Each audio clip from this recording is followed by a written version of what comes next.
শুভ সকাল বন্ধুরা। তো তোমরা সবাই কেমন আছো?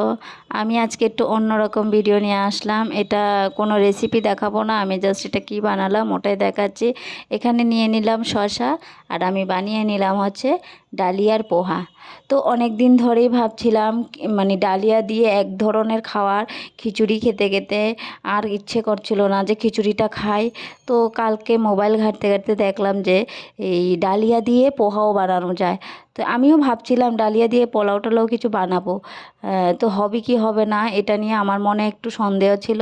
তো কালকে যেহেতু দেখেছি, তো আর দেরি করলাম না, দেরি না করে আমি বানিয়ে নিলাম পোহা, যেটা ডালিয়া দিয়ে এত টেস্টি হয়েছে না, মানে খুব খুব পছন্দ হয়েছে আমার। কিন্তু তোমাদের কি পছন্দ হবে কিনা জানি না, বা কেউ খেয়েছো কিনা তাও জানি না। যদি না খেয়ে থাকো, এটা বানিয়ে খেতে পারো। ডালিয়ার পোহা সবসময় তো একঘেয়েমি ভালো লাগে না, একটু ডিফারেন্ট খাবার খেতেও ইচ্ছে করে। আমার বর তো আজকে খুব ভালো পেয়েছে, বলেছে যাক আজকে তো খিচুড়ি বাদ দিয়ে কিছু একটা পেয়েছি। তোমরাও কিন্তু এটা ট্রাই করতে পারো।